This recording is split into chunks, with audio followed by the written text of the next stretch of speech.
Պարոն Աբրահամյան, դուք գալիս եք Արցախի պատգամավոր Դավիթ Գալստյանի դատից, ինչ նորություն ունեք։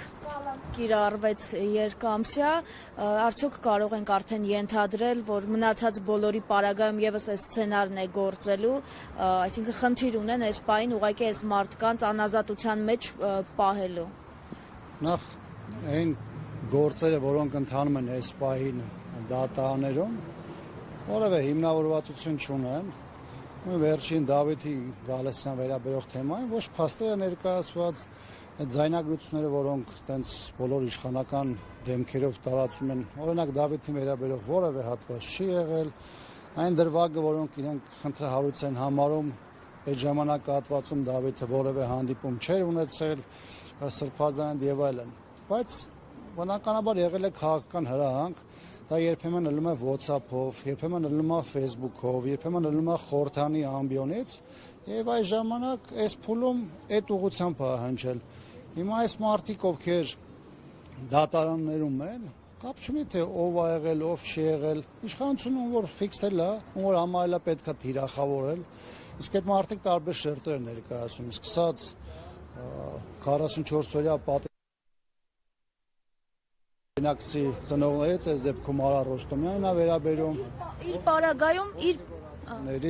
վերջացած Արցախի խորհրդանի պատգամավորներով։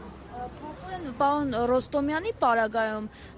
հիմք է հանդիսացել միայն այն, որ ինքը Բագրատ Սրբազանի տանն է եղել, ինչպես պաշտպաններ ասում, գուցե նարդի է խաղացել եւ նաեւ հիմք է հանդիսացել այն, որ ոչ իշխանական հայացքներ ունի, այսինքն մարդը այս երկրում այլակարգության իրավունք չունի, պետք է պարտադիր բոլորը Փաշինյան գովեն։ Անկեղծ ասած ես զարմանում եմ, որ իշխանությունը հավաքների մասին օրենքը դերևս չեղյալ չի հայտարարել, որովհետև այն ինչ որ դրված է քննչականների, տարբեր դատախազական հաղորդագրությունների հիմքում, ըստ էության տպավորություն է ստեղծում, թե մեր երկրում ֆունդամենտալ փոփոխություն է տեղ ունեցել, մարդու իրավունքները բլոկը առհասարակ հանվել է համադրությունից, իսկ մարդկանց դրա մասին պարզապես տեղյակ չեն պահել, որովհետև թիրախավորված մարդիկ որևէ առնչություն չունեն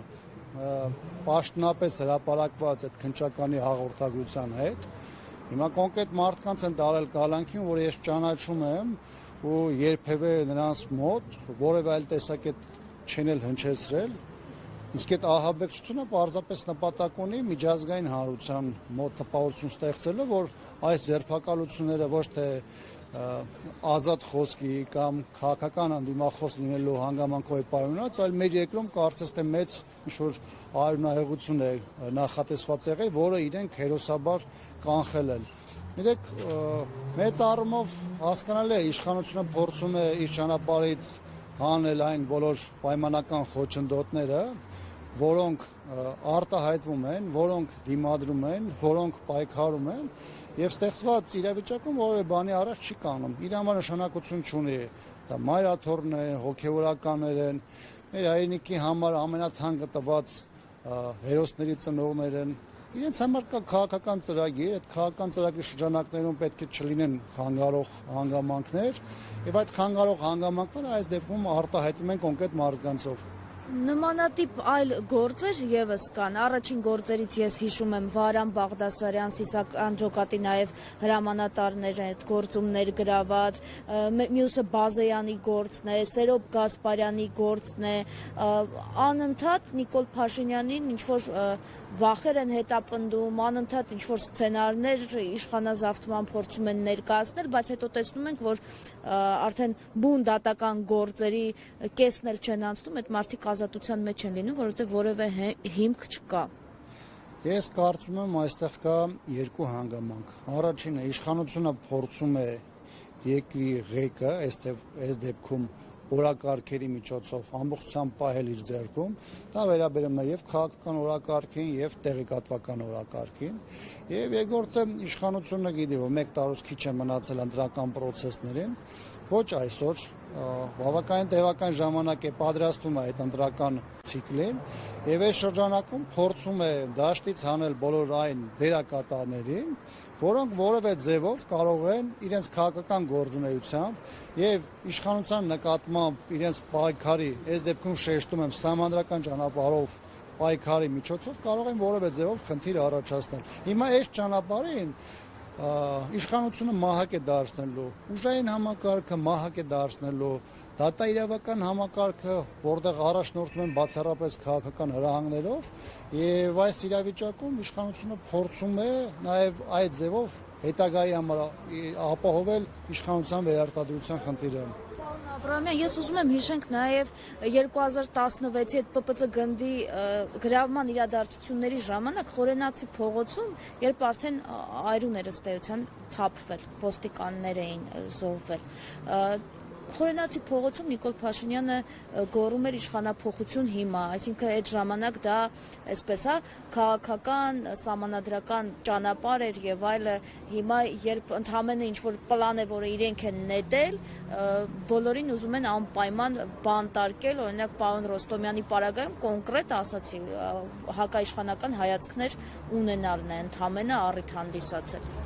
Գիտեք, սրանք մարդիկ են, որոնց համար սեփական իշխանությունը ավելի թանկ է, կամ իրենց երկիրը, հայրենիքը, սեփական ժողովուրդը, եւ այս պարագայում դրանք հապարտորեն են ասում դրա մասին, որ իրենք պատրաստ են ամեն ինչ անելու, իսկ նրանց համար օրինականություն, սահմանություն գոյություն չունի, հասնելու իրենց բոլոր նպատակներին։ Այս պահի նպատակի հռչակված քաղաքական ընդդիմախոսներին պարզապես դաշտից հանելը, իսկ մնացած պոտենցիալ ուժերին էլ այս տեսանկյունից նաև որոշակի վախի մթնոլորտում պահելը, նրանք գնում են այդ ճանապարհով։ Նայեք սոցիալական ցանցերին ինչ է կատարվում։ Այն պաշտպանության նախարարը, որ պետք է զբաղվեր խնածախով, խոզնավարով, ներքին հանդով, 20-23 թվականին Ադրբեջանի կողմից օկուպացված տարածքներով Facebook-ում քարշ է գալիս, ստատուսներ է գրում, չգիտես թե ինչով է զբաղվում, նույնը վերաբերում է մնացածներին։ Հասկանում եք, յուրաքանչյուրը ինքը իր տեղում իր նվազագույն խնդիրը չի լուծել, բայց ոնց վերևից հրահանգ է եկել, շեֆը հանձնարարել է, որ պետք է զբաղվեն այս քաղաքական գործի փաթեթավորմամբ, բոլորը ընկել են եւ թրև են տալիս սոցիալական ցանցերում։